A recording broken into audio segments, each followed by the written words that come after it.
Good morning, this is Brother Peter with Tidbits from the Word. The question today is, as a Christian, what should I do? First thing is, let's settle the matter.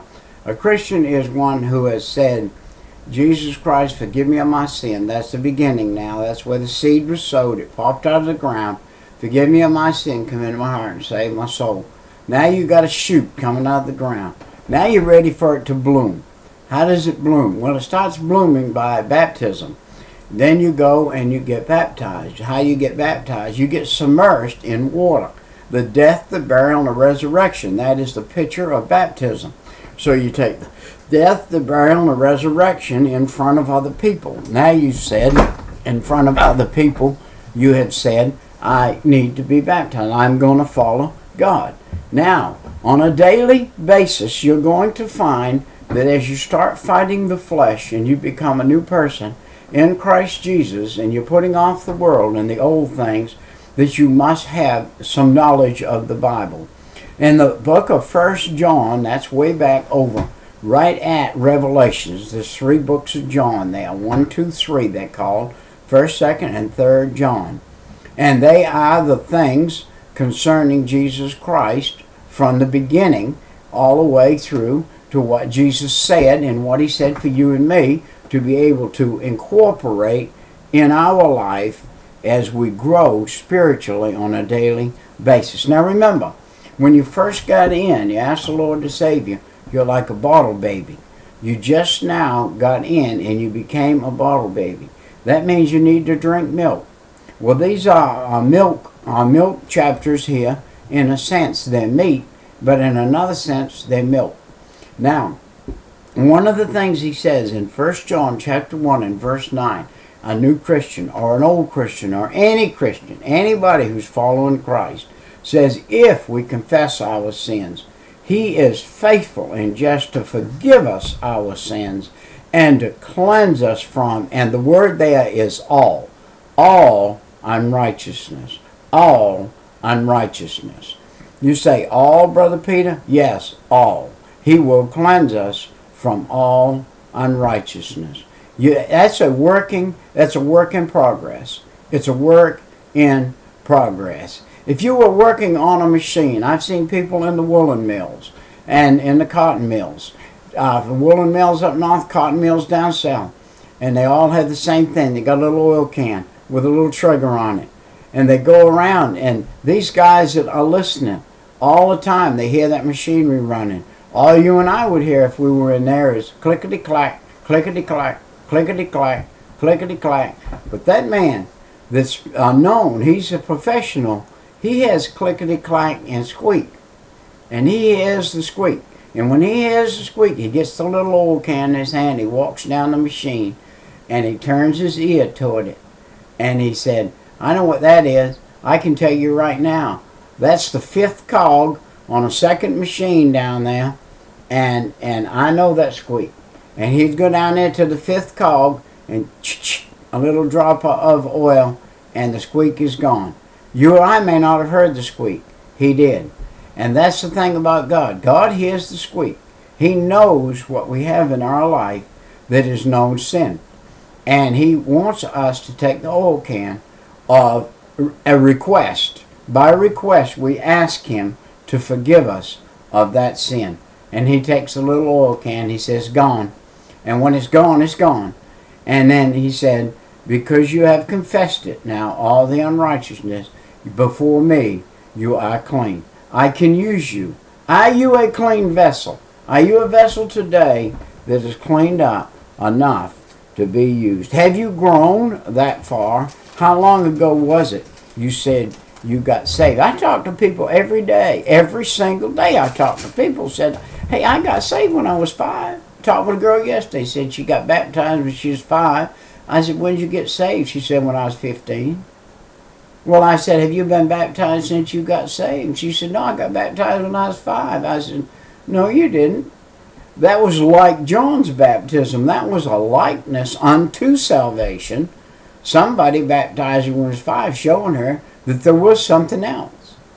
So when she got saved, now she needs to get baptized in an act of following God. And so Here we got in 1 John, we've got things that talk about in the book of 1 John.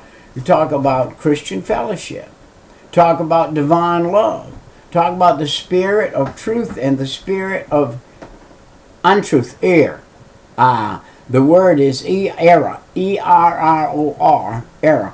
If we have error, Christian error, spiritual error in our life, spiritual error, then we need to correct it. Now, Christianity is Jesus Christ. Christianity is Jesus Christ. 1st, 2nd, 3rd John talk about it. Let's look over in 2nd John, the 2nd chapter. It says, love not the world, neither the things that are in the world. If any man love the world, the love of the Father is not in him. That's verse 15. 2nd John 16. For all that is in the world, the lust of the flesh, the pride of the eyes, and the pride of life, is not of the Father, but is of the world. Verse 17. And the world passeth away, and the lust thereof, but he that doeth the will of God abideth forever. He that does the will of God abideth forever. Listen, I would rather have 1 penny forever than to have $1 million on this earth. 1 penny forever is going to be more than $1 million eventually. Forever.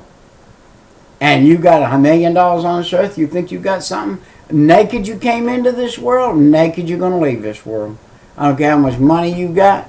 I don't care what you got. You ain't taking it with you. I've had a lot of people tell me stories, and I've heard a lot of stories. The guy got buried in his Cadillac.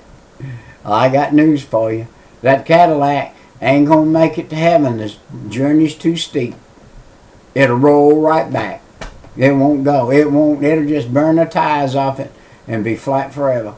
And listen, you ain't going to heaven in a Cadillac or a roller skate or any other way. If you're going to heaven, it's going to be by Jesus Christ. It's going to be by Him alone. And you're going to have to live in Him. Now, chapter 3, 1 John. Chapter 3. Every man that hath this hope in Him purifieth himself. Purifieth himself, even as He is pure. Even as Jesus Christ is pure, you have to purify yourself on a daily basis. The battle is on. The raging battle is on. The battle is on today. Whosoever committeth sin transgresseth also the law. For sin is the transgression of the law. What law? The law that Jesus Christ said, you are bought with a price. I hung on the cross. I shed my blood for you. If you've asked me, forgive you of your sin, come into your heart, and now lives in you. There is a law in you that says you are not to live the way of the world, but you are to be passed from death unto life. Verse 14 of chapter 3. Look at this. It said, we know that we have passed from death unto life because we love the brethren. He that loveth not his brother abideth in death. Let me tell you this. Spiritual people who have asked Jesus to come into their heart are now your brothers and your sisters. If you do not go to church and fellowship, if you do not fellowship with Christian people, you cannot claim Christianity your own self. If you say, well, I don't have to go to church, I can do it at home. Well, you're denying the fact that Jesus said to love your brothers and your sisters and to fellowship with them and to be close with them. And that's what you need to do if you're going to follow God. He that loveth God knoweth Him, and God is love. By this we know that we love the children of God when we love God and keep His commandments. One of His first commandments is, after baptism, is to give 10% of every single dollar that you make. 1 dime is to go to the storehouse, which is the church house. Now, God is going to show you a church that you need to be in, that you need to fellowship in. If you've been saved, God's going to show you a place to fellowship with other brothers so that you can grow, that you can draw from that. Very, very few people have ever gone through school in their life with just them and one teacher. It's always been a classroom full. And with a classroom full, you can learn from others and you can draw from others. And you can see others doing the same thing you're doing, and that takes the sting of it as being just a one-person deal.